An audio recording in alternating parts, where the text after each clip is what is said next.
இசையறிவு, நகைச்சுவை, குணச்சித்திரம், சண்டை மற்றும் டெக்னிக்கல் சைடு எல்லாவற்றிலும் வித்வத்துவம் பெற்றவர் நீங்கள். உங்களது திறமைக்கேற்ற அங்கீகாரத்தை நீங்கள் அடைந்து விட்டீர்கள் என்ற நிறைவு வந்திருக்கிறதா? இல்லை,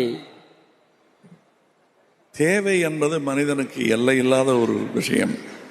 இது போதும் என்ற முடிவு வந்து விட்டாலே ஞானம் வந்து விட்டதாக அர்த்தம்.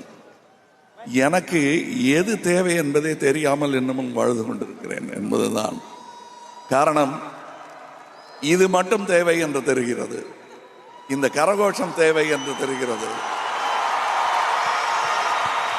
இதற்கான தகுதிகள் என்ன என்பதையும் என்னால் புரிந்து கொள்ள முடிகிறது. எனக்கு அது இருக்கிறதா என்பதை நீங்கள் சொல்லும் போது இருப்பது போன்ற ஒரு சந்தேகம் வருகிறது. நான் தனிமையில் அமர்ந்து யோசிக்கும் பொழுதும் என் முன்னோர்களை பற்றி சிந்திக்கும் பொழுது அந்த தகுதி இனிமேல் தான் வர வேண்டும். அதற்கான முயற்சியை செய்து கொண்டே போனாலும் அது நல்ல முயற்சி தான் என்று தோன்றுகிறது. Thank you sir.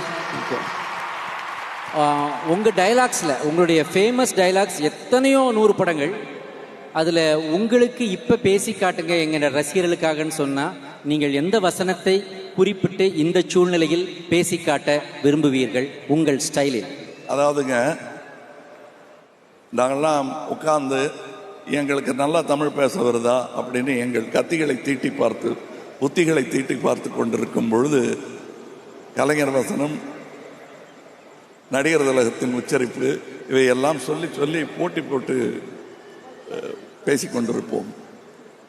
அப்படி பார்த்து வளர்ந்த இந்த பிள்ளை எழுதிய ஒரு வசனத்தை நடிகர் திலகமே பேசினார். அதை விட பெருமை என்ன இருக்க முடியும்? It's a news sir, it's a big news for us. தேவர் மகன் படத்துல நான் எழுதின வசனத்தை எனது நாயகன் பேசினார்.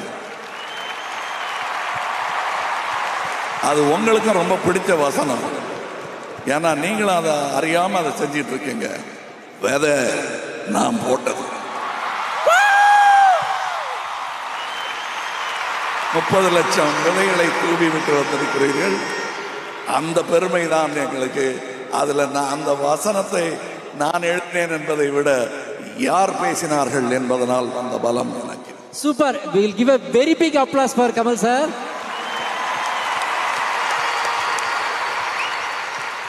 இது இப்போ நான் கேட்க போகிற டைலாக் வந்து பாலிடிக்ஸ் இல்லை தான், ஆனால் லைட்டாக அதனுடைய நெடி அதில் இருக்குது.